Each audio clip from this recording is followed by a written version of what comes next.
Vidíme jeho priateľa vychádzať z dverí, ktorý sa teší, že už sa vrátil z výpravy. Oznamuje ďalším hráčom, že sa im vrátil priateľ. Všetci sa vítavajú a pýtajú sa ho veci ohľadom domu. Tešia sa, že sú všetci opäť spolu, ale vidíme, že jednému hráčovi je nepríjemné, že hrajú na ruskom serveri. Skús uhadnúť, čo som videl, keď si bol preč. Iba Jack ho videl, nikto iný ho nevidel. Videl som hráča s červeným a čiernym skinom, ale nepamätám si, že by som nad ním videl name tag. Možno shiftoval. Hráč navrhuje, aby skúsili iný server.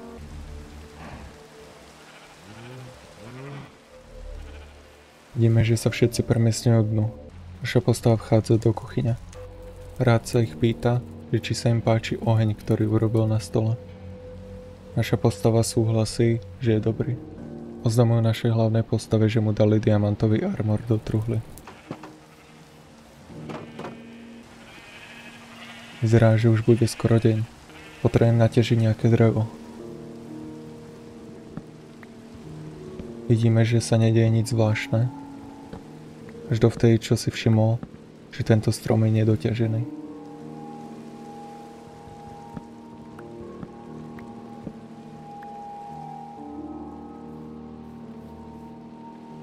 Hráčovi to pripadá zvláštne.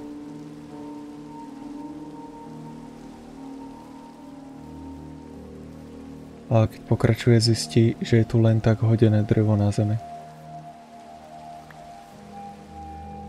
Ale hráč si z toho nič nerobí a pokračuje ďalej. Vidíme, že hráč ide k vode.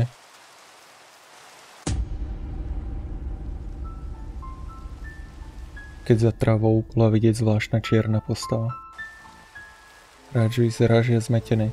Oznamuje ostatným hráčom, že videl niečo tmavé v tráve. Nevie povedať, čo to bolo. Druhý hráč mu na to odpovedá, že to dokazuje, že reálne videl ten čierno-červený skin. Hráč sa radšej rýchlo vracia domov. Keď vidíme, že niekto stojí v dverách. Teraz sa vrátil aj hráč, ktorý bol AFK.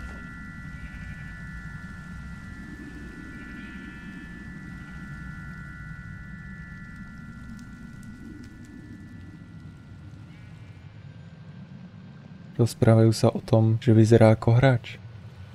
Práve kamarátka oznámila, že dostala e-mail od neznámej osoby, ktorá po nej chcela číslo, ale nedala jeho. Hovoria o tom, že nemá nad sebou žiaden name tag. Ako je možné, že nad sebou nemá žiaden name tag? On sa nehýbe.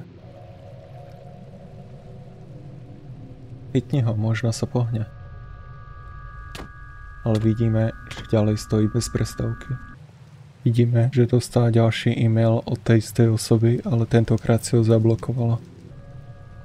Hráč hovorí, že vždycky mu pripadalo byť zvláštne na tomto serveri. Hráči si myslia, že to musí byť NPCčko z dôvodu, že nič nehovorí.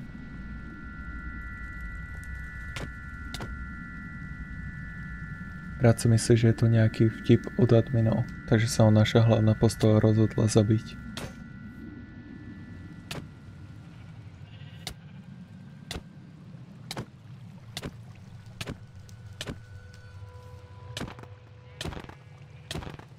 A vidíme, že je pravdepodobne nesmrteľný. Nemôžeme ho zabiť. Hráči si všimli, že má zrazu meno. Všetci sú zmetení. Jeho meno je Codeman. Hráč hovorí, že sa cíti vystrašený. Codeman hovorí, že ešte neskončil. Pýtajú sa ho, prečo ešte nie je hotový. Vidíme, že Codeman píše pravdepodobne binárnej sústave, ale hráči mu nerozumejú. Iného hráča napadlo, že by to mohla byť binárna sústava.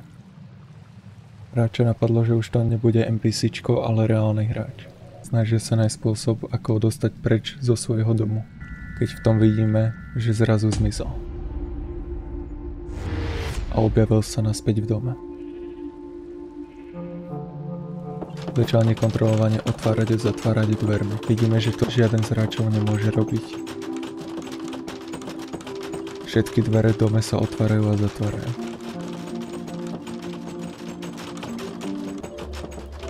Tu šťastný, že už sa prestáva otvárať a zatvárať dvere. Hráč píše, že má veľmi zvláštny pocit ohľadom toho, že by sa mu malo niečo stať. Zistujú, že vie veľmi rýchlo miznúť. Nikto nechápe, čo sa práve stalo. A je zvláštne, že nezomrela, ale len tak zmizla. Všetci sú udivení, že prečo neodpisuje na správy. Vidíme, že naša postava, ktorá zmizla, sa zrazu vrátila naspäť. Hovorí o tom, že jej obrazovka bola kompletne čierna a zistila, že kto Codeman je.